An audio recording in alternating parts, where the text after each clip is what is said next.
Family members and friends, government officials representing the various ministries, non-governmental organizations, civil society organizations, church groups and other members in the community all gathered here in Crochu, St. Andrew to honor the life of a young lady who tragically lost her life last Friday, Aleandra Lett-Hypolite.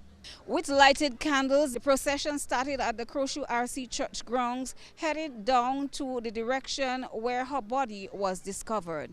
This candlelight vigil was organized by the Ministry of Social and Community Development and Gender Affairs.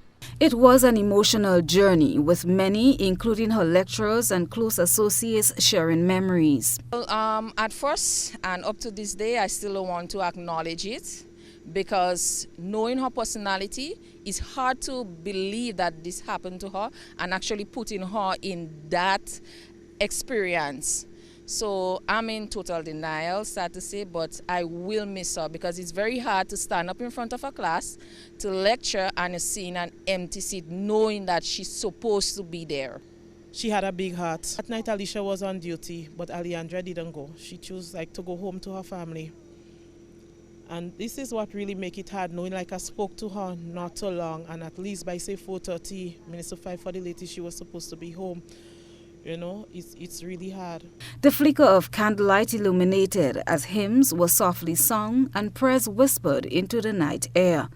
There were calls for peace, justice and healing as echoed by Bishop Devon Rashe. We come before you.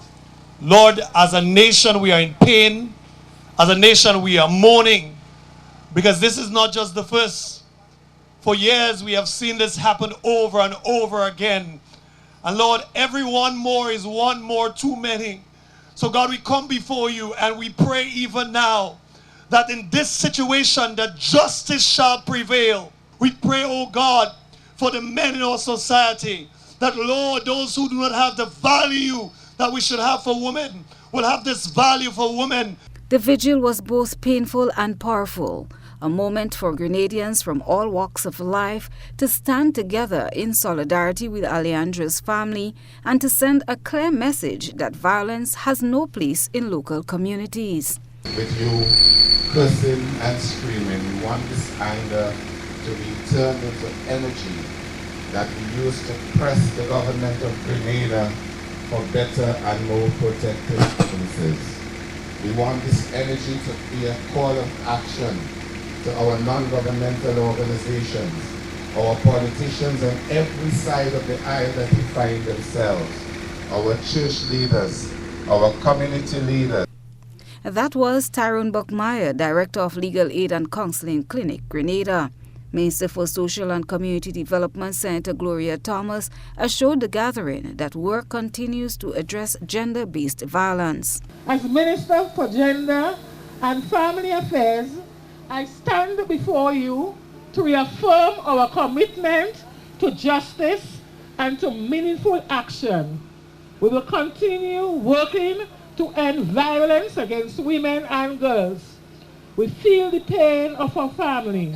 The entire nation stands with you. I call on all of us to adopt zero tolerance for gender-based violence and sexual crimes.